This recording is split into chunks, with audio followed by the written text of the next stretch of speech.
नमस्ते विद्यार्थी मित्रों, कक्षा 9वीं पाठ क्रमांक 11 दिवस का अवसान इसके द्वितीय सेशन में मैं सुभाष भुगे आपका हार्दिक स्वागत करता हूं।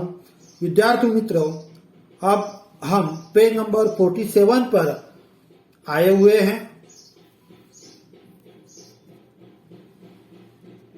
कविता का अगला काव्यांश का अगला भाग मैं पढ़ाना आरंभ कर रहा हूं। जब हुए समवेत शनय शनय सकल गोप सधेनु समंडली, तब चले ब्रजभूषण को लिए अति अलंकृत गोकुल ग्राम को। गगन मंडल में रज छा गई, दश दिशा बहु शब्दमयी हुई।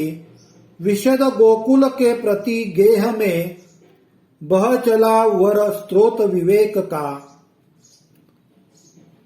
सकल वासुर आकुल से रहे, अखिल मानव गोकुल ग्राम के। अबनी दिनांत विलोकत ही बढ़ी, ब्रजभूषण दर्शन लालसा। विद्यार्थी मित्रों, ये 3 पैराग्राफ 9, 10, 11 यहाँ पर अब मैंने पढ़े हैं। अब इनके जो कठिन शब्द आए हुए हैं उनको आप नोट डाउन कर लो। पहला शब्द आया है समवेत, जिसका अर्थ है एकत्र।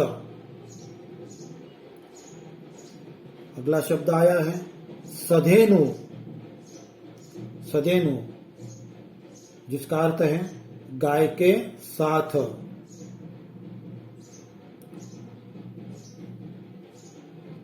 अगला शब्द अलंकृत, जिसका अर्थ है सुशोभित। अलंकृत जिसका अर्थ है सुशोभित। अगला शब्द है रज, अगला शब्द है रज जिसका अर्थ है धूल। अगला शब्द है शब्दमयी, जिसका अर्थ है शब्द से युक्त। अगला शब्द है विशद, जिसका अर्थ है विस्तृत।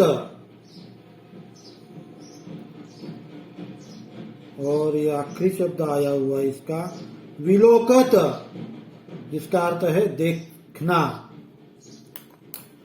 विद्यार्थी मित्रों, आप फिर से एक एक पैराग्राफ पढ़ते जाऊंगा और उसका स्पष्टीकरण करते जाऊंगा। जब हुए समवेत शनय शनय सकल गोप सधेनु समंडली, तब चले ब्रजभूषण को लिए अति अलंकृत गोकुल ग्राम को। यहाँ पर कवि कह रहे हैं, जब सभी गोपों की गाय यानी सभी ग्वालों की जो गाय है उनके संगी साथी एक स्थान से एकत्र हो गए, तब गोप श्री कृष्ण को लिए हुए अत्यंत सुशोभित गोकुल ग्राम की ओर चल पड़े। यानी शाम के समय सभी ग्वाले भगवान श्री कृष्ण को अपनी गायों के साथ लेकर गोकुल की ओर बढ़ चले।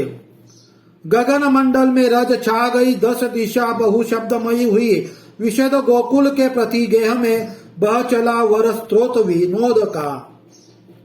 गायों के चलने से उनके पैरों से जो धूल है वह धूल उड़ती हुई वह पूरे आकाश में छा गई।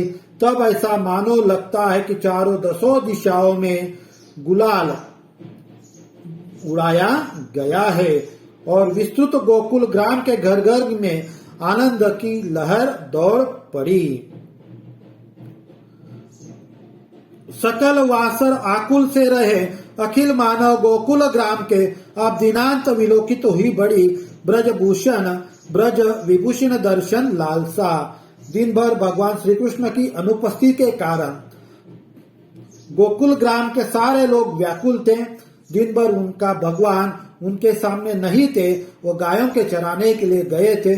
जब शाम के समय भगवान आने वाले हैं, इस खबर से, इस आनंद से सभी गांव वाले, सभी गोकुल निवासी आनंदित थे। अब दिन के अंत में लोगों में भगवान श्री कृष्ण की लालसा बढ़ गई थी।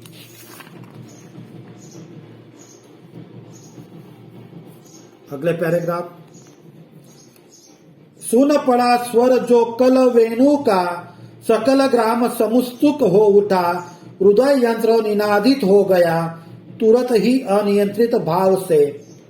वह युवा युवती गृह बालिका, विपुल बालक वृद्ध वयस्क भी विवश से निकले निज गेह से, स्वद्रुग का दुख मोचन के लिए।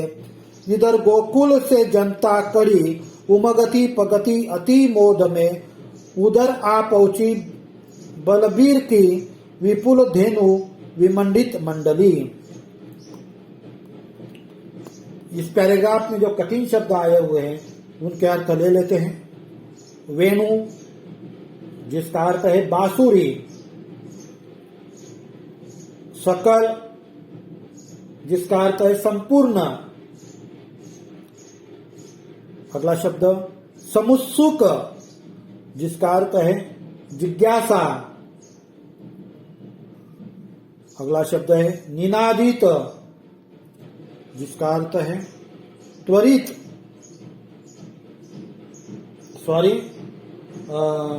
निनादित जिसका अर्थ है सूर से युक्त, सूर से युक्त।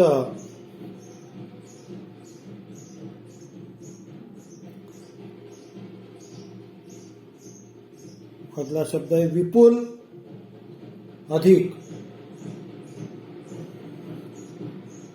गेह घर।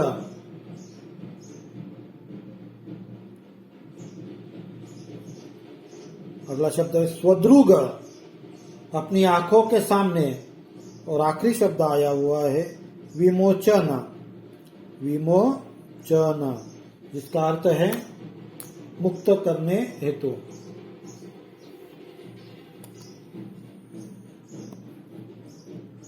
सुन पड़ा स्वर जो कल वेणु का, सकल ग्राम समुस्तुक हो उठा, हृदय यंत्र निनादित हो गया, तुरंत ही अनियंत्रित भाव से। इस पैराग्राफ का अर्थ समझते हैं। कवि अयोध्या सिंह कहते हैं कि जैसे ही गांव वालों ने श्री कृष्ण की बांसुरी का स्वर सुना, वैसे ही उन्हें देखने के लिए लोग उत्सुक हो उठे। लोगों के हृदय अनियंत्रित भाव से धड़कने लगे। जैसे लोगों ने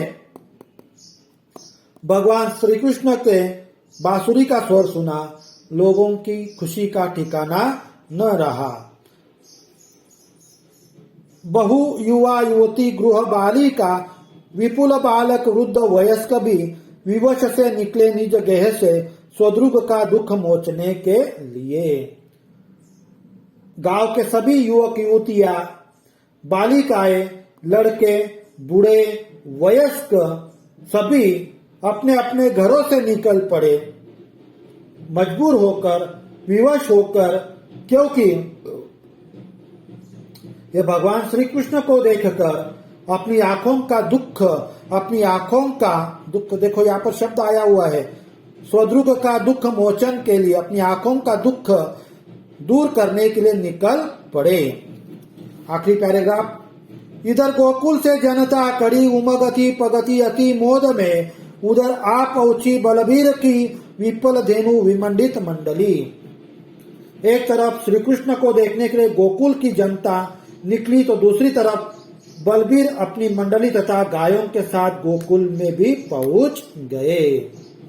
विद्यार्थी मित्रों, इस प्रकार हमारा ये जो पाठ 11वां है, दिवस का अवसान, वह यहाँ पर समाप्त हो रहा है। मैं उम्मीद करता हूँ आपको यह कविता महाकाव्य का अंश अच्छी तरह से समझ में आया होगा। अब इस पाठ का जो होमवर्क है, पेज नंबर 48 का जो होमवर्क है, यह शब्द संसार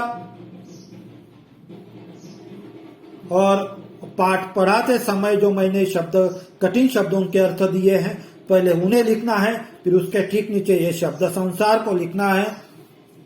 वो लिखने के बाद, उसके बाद यह प्रश्न पहले का क और ख, दूसरा प्रश्न, तीसरा प्रश्न, पाठ से आगे और रचना बोध।